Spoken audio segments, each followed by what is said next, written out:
buenas noches. Ya estamos de vuelta para la segunda parte de la réplica después de estos anuncios. Ahora cambiamos totalmente de asunto. En la anterior entrevista pues habíamos hablado de salud pública, de bienestar animal con la consejera Paqui Maeso, pero ahora cambiamos radicalmente de asunto y vamos a hablar pues del Poder Judicial, que precisamente ayer lunes pues se presentó esa dimisión de Carlos Lesmes. Entonces vamos a hablar de qué está pasando con el Poder Judicial en España, con ese bloqueo. Pero mejor nos lo va a contar pues el juez decano, también presidente del Foro Judicial Independiente, Fernando Portillo. Muy buenas noches y gracias por estar con nosotros. Hola, buenas noches. Muchas gracias a vosotros por invitarme. Pues empezando por esa dimisión de Carlos Lesmes, por ese bloqueo del Consejo General del Poder Judicial, ¿cómo está viendo esta situación? Porque usted pues ha reivindicado en algún otro momento que aboga por esa independencia de elegir a los jueces, los propios jueces, que serían esos vocales, ¿no? Efectivamente, el problema que tenemos con la falta de renovación del Consejo General del Poder Judicial es un problema de politización excesiva de este órgano de gobierno, puesto que al depender el nombramiento íntegro de todos los vocales del Consejo de las negociaciones políticas de los partidos políticos, pues bueno, lo normal es que estos partidos políticos a la hora de negociar pongan sobre la mesa intereses políticos. Entonces, claro, si no se ponen de acuerdo, pues se producen las circunstancias en las que ahora nos encontramos. Sí, como estamos demandando todas las acciones judiciales, o casi todas las acciones judiciales, y nos está exigiendo Europa desde hace muchos años, al menos los 12 vocales que son jueces fueran designados directamente por votación de los propios jueces, ya la renovación parcial del Consejo se había producido hace 4 años. Y esta situación no se daría ahora. Y además un consejo parcial puede funcionar según qué circunstancias, o sea que podríamos tener un consejo perfectamente operativo. O sea, a nivel parcial, o sea, ¿a qué se refiere exactamente? No, que el consejo está formado por 20 vocales, 12 jueces y 8 juristas. Los 12 jueces lo que pedimos es que los votemos nosotros. Esa votación se hubiese hecho ya hace 4 años, porque para votar no tienes que negociar cuál va a ser el resultado de la votación. Lo que ocurre con los partidos políticos es que ellos quieren negociar cuál va a ser el resultado de la votación parlamentaria. Entonces quieren decir, oye, quiero yo estos 8 vocales, yo estos 7, bueno, para mí 6, en vez de que sean 6, 7. Es decir, están negociando cuánto le corresponde a cada uno para después llegar al Parlamento, votar a los que ya previamente han elegido en la sede de los partidos y, bueno, y renovar. Como claro, no se ponen de acuerdo previamente en ese número de que cuánto le corresponde a cada uno, ¿no? En el reparto del Consejo, pues no hay votación en el Parlamento y por eso no se renueva. Si los jueces hubiésemos podido elegir a los 12 vocales judiciales, hace 4 años ya estarían más que nombrados. Y efectivamente, a lo mejor los otros 8 ya también se habrían nombrado, a la vista de que los otros 12 pues ya estarían funcionando. Los 8 sí que dependen ya directamente del Parlamento por imposición de la Constitución. Entonces, ¿cómo que esa discusión sea, bueno, sobre todo por lo que he entendido, esa discusión sea por el número, por el número de vocales que podría elegir un partido u otro, que al final las negociaciones son entre PSOE, bueno, el gobierno, que en su mayoría es Partido Socialista, y el Partido Popular, que es el mayor partido de la oposición? Sí, a ver, siendo justos, normalmente desde el año 1985 el reparto ha sido como he explicado, es decir, se sentaban como se sientan dos cupier en la mesa del casino y se repartían las fichas. Pues mira, a mí que he ganado las elecciones me corresponden pues 9 vocales, a ti te corresponden 8 y vamos a dar 1 a los partidos nacionalistas, en fin, que hacían ese reparto componenda. La situación actual de bloqueo obedece en este caso a algo un poco distinto, porque de un lado el Partido Socialista, que como digo ganó ahora las elecciones, entiende que ahora le corresponde tener un Consejo General del Poder Judicial que responda a esa mayoría suya parlamentaria, un error bastante grueso, puesto que si algo tiene que ser separado del resultado de las elecciones es el órgano de gobierno del Poder Judicial. Es decir, no puede estar vinculado el resultado de las elecciones a cuál pueda ser el órgano de gobierno del Poder Judicial.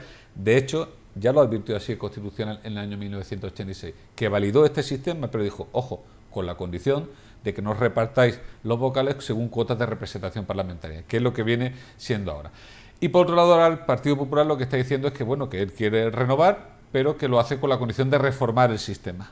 O sea, el PP está poniendo una serie de condiciones, bueno, lo cierto es que a veces ha puesto una, a veces ha puesto otra, últimamente sí que se ha mojado por escrito y ha establecido cuáles para él las condiciones para renovar ahora el Consejo, y es que inmediatamente se proceda a reformar el sistema para que, como digo, los jueces podamos elegir a los 12 vocales judiciales de forma directa y que no sea otra elección de tipo parlamentario. Y como el Partido Socialista no quiere pasar Por eso, pues, la situación en la que estamos. Carlos Lesmes, que acaba de dimitir, presidía el Consejo General del Poder Judicial, pues ya lo llevaba advirtiendo durante un mes precisamente sobre esta situación, este bloqueo judicial. Pero realmente esperaba que fuera a suceder esta dimisión. Personalmente, es una opinión. Sí, no, sí, efectivamente. Personalmente, a ver, es cierto, yo estuve en Madrid en la apertura del año judicial en el Supremo y ahí efectivamente lo avanzó y lo dejó caer, que iba a ser esa posibilidad. Parece que se ha demorado un poco, pero al final la verdad es que ha cumplido, y si algo podemos a lo mejor felicitarles por haber sido honesto desde ese punto de vista. Anunció o dijo que iba a dimitir y lo ha acabado haciendo. Esto tampoco es muy habitual en nuestro panorama político.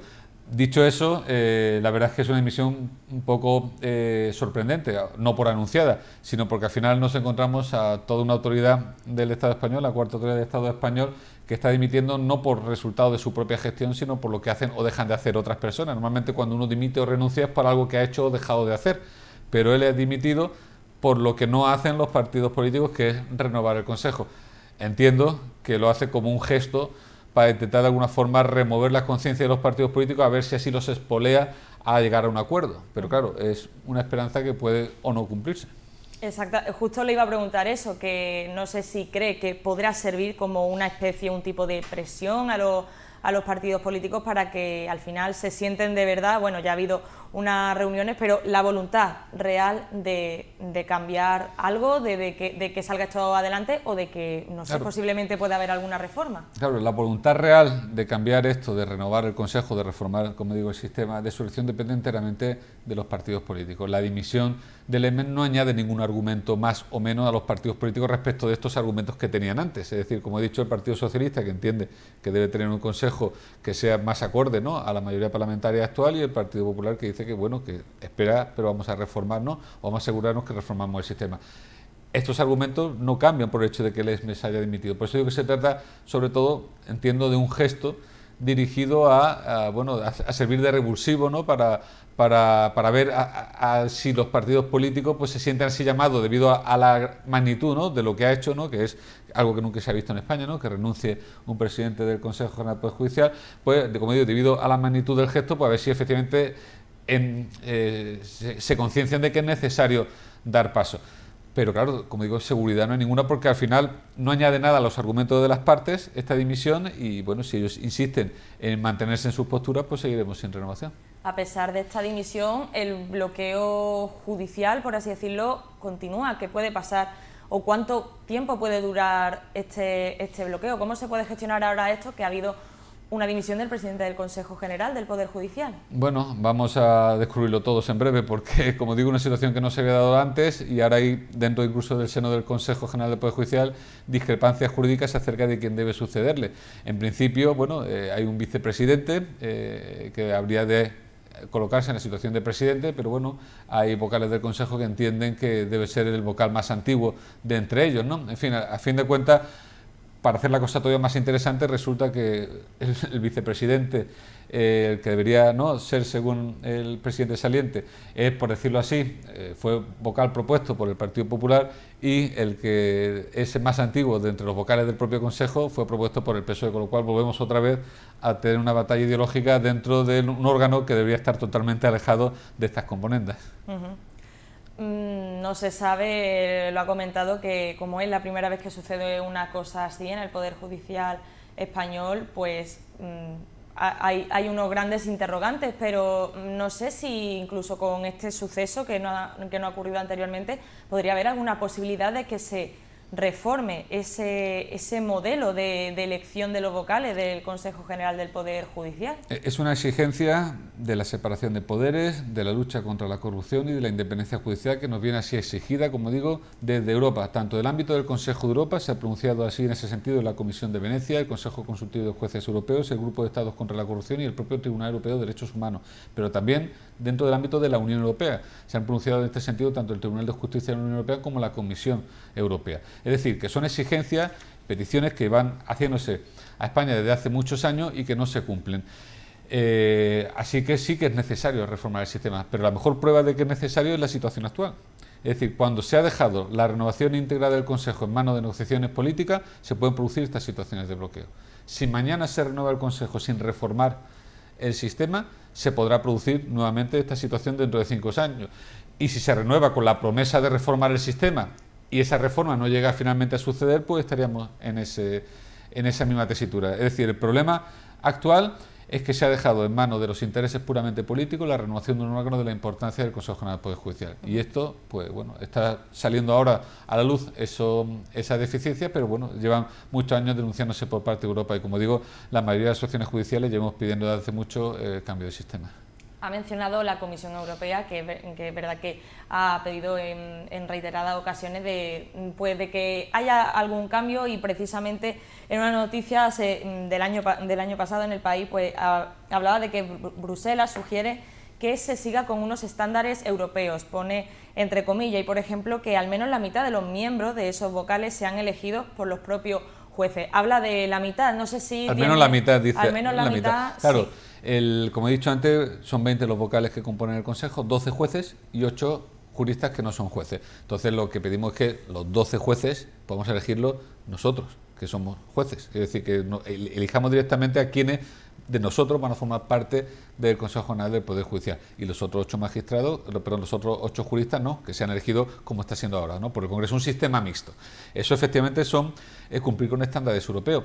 Como digo, ha sido analizado por Europa como un factor de corrupción, porque tiene que darse cuenta el telespectador que lo que se produce es un puente de plata entre los partidos políticos, el órgano que gobierna los jueces y que nombra a los jueces que van a juzgar los casos de corrupción de estos partidos políticos. Por eso Europa ha abierto, oye, que eso es un factor de corrupción, porque están los partidos políticos nombrando al órgano que nombra a los jueces que les juzgan. Claro, es de eso lo que estamos hablando. Y hay posibilidad de que esos jueces los protejan a esos políticos. En teoría vinculados. no, en teoría no. En teoría no debería porque los ser jueces así. somos independientes y porque además tenemos que expresarnos públicamente en nuestra sentencia con razonamiento escrito y a la luz de todos y con posibilidades de recurso, en fin, en teoría no. Y además yo soy de los primeros que voy a defender que eso no pasa. Pero la simple sospecha de que eso pueda pasar ya es malo para la salud democrática del país, porque todo sistema de justicia se basa en la confianza de los ciudadanos en dicho sistema. Y si los ciudadanos, aunque sea de forma meramente abstracta, desconfían de lo que hacen los jueces más importantes del país a juzgar a sus políticos, evidentemente quiebra el propio sistema de justicia y quiebra la confianza del ciudadano en su sistema y da pábulo a los discursos populistas que, bueno, que ahora tan de moda están. También preguntar, porque sale la duda, pero esto en los procesos judiciales más básicos, por ejemplo aquí en Melilla, esto no afectaría. Esto en lo que es el trabajo de los jueces aquí en Melilla, en los juzgados del edificio del Quinto Centenario, que se sabe dónde está, esto no afectaría porque se habla de los trabajos básicos, ¿no? Estamos hablando del Consejo General del Poder Judicial. Claro, a ver, el Consejo General del Poder Judicial no son, aunque hay jueces, no hacen de jueces. El Consejo General del Poder Judicial ni decide pleito, ni pone sentencia, ni nada. Quienes ponen son los 5.700 jueces que hay repartidos por España. Y nuestro trabajo, en principio, no se ve afectado por la falta de renovación o por la renovación del Consejo General del Poder Judicial. Quede claro que la lucha por la renovación del Consejo del Poder Judicial es una lucha puramente política, de control político del poder, pero que no afecta a los ciudadanos. ¿Cuál es el principal problema que tienen los ciudadanos en materia de justicia? A cualquiera que preguntemos dirá, pues que es una justicia que va lenta, que hay mucha sobrecarga y esa sobrecarga hace que los procedimientos se retrasen mucho. Bien, pues esta renovación no afecta para nada. Lo que tenemos es a las principales fuerzas políticas de nuestro país discutiendo por algo que no afecta directamente a los ciudadanos, sino a ellos mismos. Ellos están peleando por parcelas de control del poder, porque ellos sí quieren de alguna forma, y es un poco la dinámica que hasta ahora ha venido funcionando, ellos quieren de alguna forma intervenir en el órgano que nombra, como digo, a los jueces que les van a juzgar, ¿de acuerdo? En casos de corrupción, ya sea de forma directa o indirecta por vía de recurso, pero que al final los asuntos más importantes del país acaban viéndose en sitios como el Tribunal Supremo. Y claro, quienes sean los jueces del Tribunal Supremo sí lo decide el Consejo de forma directa. Es decir, yo mañana quiero irme a Extremadura, hay una plaza en Extremadura, concurso, y por antigüedad simplemente pues me llega o no me llega. Si hay alguien más antiguo que yo y la pide, pues para él. Pero para acceder a la alta magistratura, para acceder a magistrado del Tribunal Supremo, no hace falta, no se mide la antigüedad. Es algo discrecional que hace el Consejo, ¿de acuerdo? Entonces, claro, ese Consejo tiene un gran poder, es decir, ¿quiénes van a ser los magistrados del más alto tribunal de nuestro país? Y claro, los políticos no quieren renunciar a ese control que quieren ejercer de forma indirecta nombrando a quienes nombran a esos magistrados, ¿vale? Entonces, claro, el día a día del ciudadano, de los miles y miles de pleitos que tienen los ciudadanos en los cientos de juzgados que hay en España, no se ve afectado. Como digo, esto es una lucha que generalmente realiza el poder político para preservar el control de su poder, pero que no afecta al día a día del ciudadano, salvo, y abro un paréntesis, aquellos que tengan pleitos en el Tribunal Supremo, porque desde hace año y medio se cambió la ley y se dijo que el Consejo General del Poder Judicial, que está en funciones, no puede nombrar a nadie, tampoco a magistrados del Tribunal Supremo. Claro, y en este año y medio en el que se aprobó la ley, se han producido muchas vacantes en el Tribunal Supremo que están afectando a su normal desenvolvimiento y a su normal funcionamiento. Entonces, esos pleitos que están en el Supremo, sí, ahora sí, desde hace año y medio, pueden verse afectados por esa falta de renovación. Pero no por la falta de renovación propiamente dicha, sino porque se modificó la ley para que este Consejo no pudiera hacer estos nombramientos mientras estuviera en funciones. De hecho, le iba a preguntar por eso, ¿cuáles son las consecuencias también que da en el Tribunal Supremo, pero también en el Constitucional, porque hay unas diferencias, ¿no? Entonces me gustaría que explicara cuáles son las diferencias y los efectos que dan a estos tribunales. Sí, a ver, el Consejo del Poder Judicial tiene una serie de funciones, 20 y tantas funciones. Como he dicho, una de ellas es el nombramiento de los altos cargos judiciales. Vamos a resumirlo en magistrados del Tribunal Supremo. Pero también nombra a 2 magistrados del Tribunal Constitucional, ¿vale?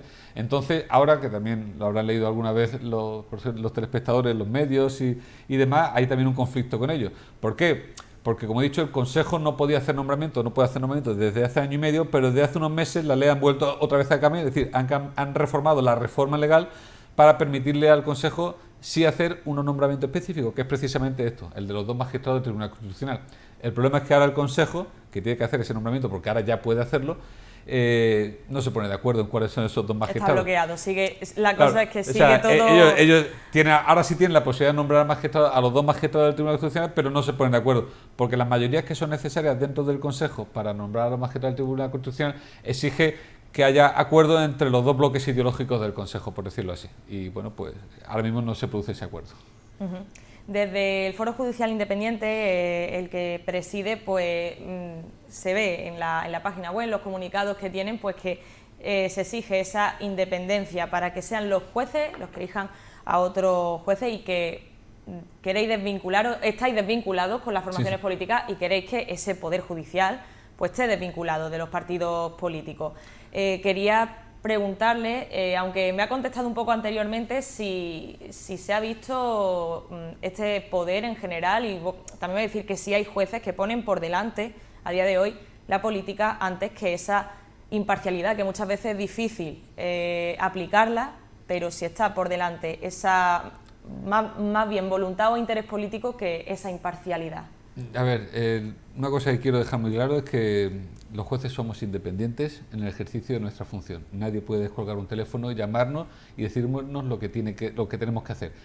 Puede hacerlo, pero no tiene instrumentos para obligarnos, porque yo soy totalmente independiente y mis condiciones profesionales no dependen de ningún partido político y ni siquiera del Supremo ni del Consejo General del Poder Judicial, con lo cual soy independiente en mi ejercicio. Cuando hablamos de independencia, nos referimos a independencia del Poder Judicial, ¿vale? Porque es cierto que los jueces somos independientes, pero el órgano de gobierno de los jueces también debe ser lo de los partidos políticos, porque si no ocurre lo que me está comentando, que la impresión que tiene el ciudadano con este manoseo político alrededor del Consejo General del Poder Judicial es que los jueces estamos politizados y que decidimos conforme a componendas o criterios puramente políticos, cuando eso no es así. Para empezar, porque la inmensa mayoría de los 5.700 jueces que forman la carrera judicial somos ajenos a esos juegos de poder que se producen en torno al Consejo General del Poder Judicial. Nosotros lo que nos conformamos es con llevar tranquilamente nuestro juzgado, poder volver a casa a una hora razonable y no tener problemas laborales ninguno. Quiere decir que normalmente lo que deseamos es tranquilidad en el ejercicio de nuestra función.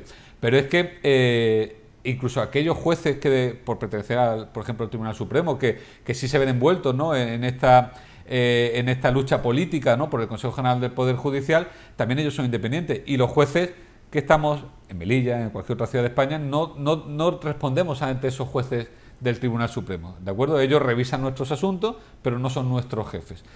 ¿Qué ocurre? Como digo, que claro, que todo este manoseo, perdón por repetir la expresión, político alrededor del Consejo General del Poder Judicial transmite a la ciudadanía la impresión de que todos los jueces estamos de alguna forma politizados, que somos de izquierda o derecha, que efectivamente lo somos, pero que luego en nuestro ejercicio somos profesionales de la imparcialidad. Simple y llanamente, los jueces somos profesionales de la imparcialidad. Yo me pongo la toga y dejo la percha en mi sistema personal de creencias, opiniones e ideología, que sin duda tengo.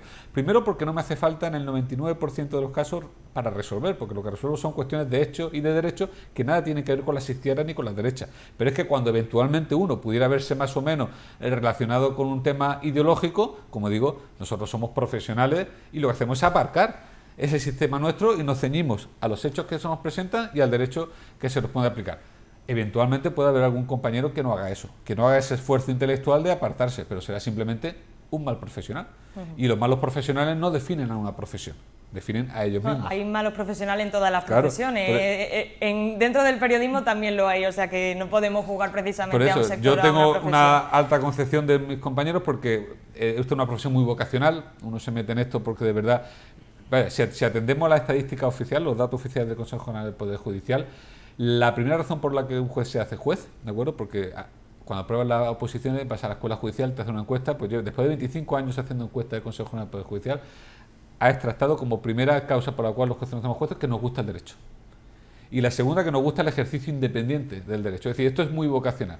Pero bueno, eso no excluye, como digo, que aunque eso me da a mí pie a pensar que la inmensa mayoría nos conducimos siempre con profesionalidad, que bueno, que haya compañeros que no lo sean. Pero bueno, serán ellos en concreto que no lo sean y que serán poco profesionales y que no aparcarán su sistema de creencias y de opiniones a la hora de hacer justicia, pero bueno, que serán esos malos profesionales que, como digo, no definen al colectivo en concreto.